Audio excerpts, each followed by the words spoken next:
প্ৰাকৃতিক জৈৱ বৈচিত্ৰ্যৰে পৰিপূৰ্ণ এই জিলাখন এতিয়া বিলুপ্তিৰ পথত যাত্ৰা কৰিছে। গৰাখহনীয়াৰ ফলত মাজুলীৰ ভূমি এতিয়া ইঞ্চি কমি আহিব ধৰিছে। 1950 চনত ইয়াৰ মুঠ মাটিকালি আছিল 1250 বৰ্গ কিলোমিটাৰ, কিন্তু কমি আহি বৰ্তমান মাজুলীৰ মাটিকালি হৈ পৰিছে মাত্ৰ 352 বৰ্গ কিলোমিটাৰ। স্বাধীনতাৰ পিছত 800 বৰ্গ কিলোমিটাৰতকৈ অধিক ভূমি আমি গৰাখহনীয়াৰ ফলত হেৰুৱাবলগীয়া হৈছে। 2 বৰ্গ কিলোমিটাৰমান প্ৰতি বছৰে মাজুলী সংকীৰ্ণ হৈ আহিছে। বিষয় তেখেতে উপস্থাপন কৰিছে। উপস্থাপন কৰা গোটেই বিষয়টো দুই এটা তথ্যৰ বিসংগতি তেখেতে উপস্থাপন কৰা আমি দেখিবলৈ পাইছোঁ। বাকী কথাখিনি তেখেতে খুব সুন্দৰভাৱে কৈছে, কিন্তু বিশেষভাৱে মাজুলীৰ যিটো ভৌগোলিক ক্ষয়ক্ষতি এই সম্পৰ্কত তেখেতে স্বাধীনতাৰ পিছৰ পৰা বৰ্তমান সময়লৈকে এটা তথ্য তেখেতে ৰাইজৰ মাজত উপস্থাপন কৰিছে যে 1950 চনৰ ভূমিকম্পৰ পিছত প্ৰতিটো বছৰত মাজুলীত ব্ৰহ্মপুত্ৰ গৰাখহনীয়াই প্ৰায় 2 বৰ্গ কিলোমিটাৰকৈ মাজুলীৰ মূল ভূমিখণ্ড ব্ৰহ্মপুত্ৰ নদীত জাহ গৈছে বুলি তেখেতে উপস্থাপন কৰিছে। পূৰ্বৰ যিখন মাজুলী আছিল 1226 বৰ্গ কিলোমিটাৰৰ যিখন মাজুলী, এই মাজুলীখন বৰ্তমান প্ৰায় 350 বৰ্গলৈকে আহি পাইছে বুলি তেখেতে উপস্থাপন কৰিছে।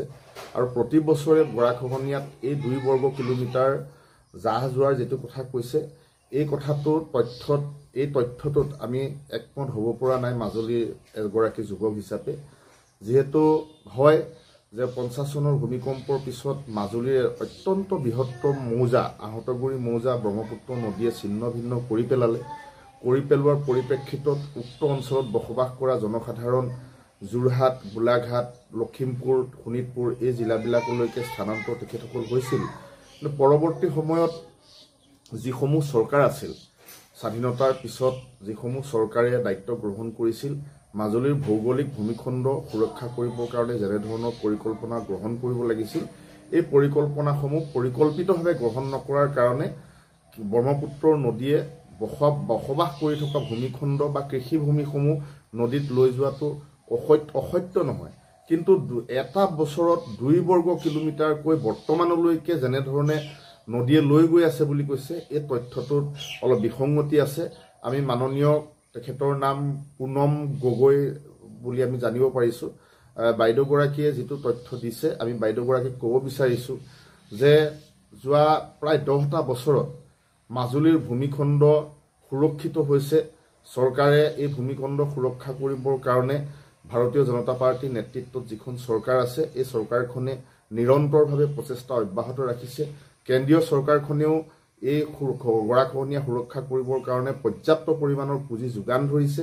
আৰু মাজুলীতো যোৱা চৰকাৰৰ যিগৰাকী বিধায়ক তথা অসমৰ প্ৰাক্তন মাননীয় মুখ্যমন্ত্ৰী সৰ্বানন্দ সোণোৱাল ডাঙৰীয়া, বৰ্তমানৰ বিধায়ক শ্ৰদ্ধাৰ ভুৱন গাম ডাঙৰীয়া, এই দুয়োগৰাকী ব্যক্তিয়ে গৰাখহনীয়া যাতে এচপৰাও ভূমি নাযায় তাৰ কাৰণে নিৰন্তৰভাৱে প্ৰয়াস কৰিছে। ফলশ্ৰুতিত আমি দেখিবলৈ পাইছোঁ যোৱা 10টা বছৰত মাজুলীৰ ভূমিখণ্ড সুৰক্ষিত হৈছে। অন্যহাতে যিসমূহ মাটি পতিত অৱস্থাত আছিল, এই পতিত ভূমিখণ্ডও সুৰক্ষিত কৰি ৰাইজৰ বসবাসৰ উপযোগী কৰা বা কৃষিভূমি যাতে তেওঁলোকে কৃষকসকলে কৃষি কৰিব পাৰে তাৰ কাৰণে উপযোগী কৰি তুলিবৰ কাৰণে পৰিকল্পিত ব্যৱস্থা গ্ৰহণ কৰিছে। গতিকে বৰ্তমান তেখেতে কোৱাৰ ধৰণে 350 বৰ্গ কিলোমিটাৰ মাজুলী নহয়, বৰ্তমানৰ মাজুলীৰ ব্যাসাৰ্ধ প্ৰায় 500 বৰ্গ কিলোমিটাৰতকৈ অধিক হয়। গতিকে বাইদেউগৰাকীক আমি অনুৰোধ জনাইছোঁ, তেখেতে আন যিবিলাক কথা কৈছে, খুব সুন্দৰ কথা কৈছে, মাজুলীখনক লৈ তেখেতে চৰ্চা কৰিছে, আমি অত্যন্ত ভাল পাইছোঁ। এবাৰ বাইদেউগৰাকী মাজুলীলৈ আহক, আহি তেখেতে প্ৰকৃত মাজুলীৰ ভূমিখণ্ডৰ যিটো তথ্য, এই তথ্য তেখেতে অসমবাসী ৰাইজৰ সন্মুখত অৱগত কৰক। কৰণীয় আছে আৰু কৰিবলগীয়া আছে। গতিকে তেখেতক আমি সমালোচনা কৰা নাই, কিন্তু তথ্যৰ যিহেতু বিভ্ৰান্তি হৈছে তাৰ আধাৰতে আমি কথাখিনি ক'বলৈ আগবাঢ়িছোঁ। গতিকে মাজুলীৰ ভৱিষ্যতৰ কাৰণে পুনম বাইদেউ চিন্তা কৰক, আমি সকলোৱে চিন্তা কৰোঁ, অসমৰ ৰাইজে চিন্তা কৰক। গতিকে আমি সকলো একেলগে থাকিম। মাজুলী মাটিৰ কালিৰ ওপৰত বছৰি হৈ থকা এই যিটো হ্ৰাস, এই হ্ৰাস গৰাখহনীয়াৰ ওপৰত যি এটা আমি গম পাইছোঁ বা বক্তব্য দাঙি ধৰিছে কিছু লোকে, আৰু সেইটো কিন্তু সিমান আমি মানি ল'ব নোৱাৰোঁ। এটা কথাই যে মাজুলীৰ ঐতিহ্য সদায় থাকিব আৰু নদীৰ খহন বহন অৱক্ষেপন এইবিলাক সদায় নদীৰ আছেই, সেইটো প্ৰাকৃতিক। কিন্তু প্ৰাকৃতিৰ লগত মাজুলীয়ে এতিয়ালৈকে সদায় সহবাস কৰি আছে আৰু অথচ মাজুলী এতিয়া আমাৰ ঐতিহ্য এতিয়াও ৰক্ষা কৰা থকা হৈছে আৰু ঐতিহ্য ৰক্ষা কৰাৰ ক্ষেত্ৰত আমাৰ সদায় আমাৰ মাজুলীৰ ওপৰত থকা হেঁপাহ, মাজুলীৰ ওপৰত থকা মৰম, সেই যোগেদি আমি সদায় মাজুলীৰ ঐতিহ্য কৰি ৰখাৰ চেষ্টা অব্যাহত ৰাখিছোঁ। কিন্তু এইটো নহয় যে মাজুলীখন এদিন খহি শেষ হ'ব, বছৰি এনেকৈ খহে। গতিকে এই কথাখিনি অকণমান আমাৰ গ্ৰহণযোগ্য হোৱা নাই বুলি মনে ভাবিছোঁ।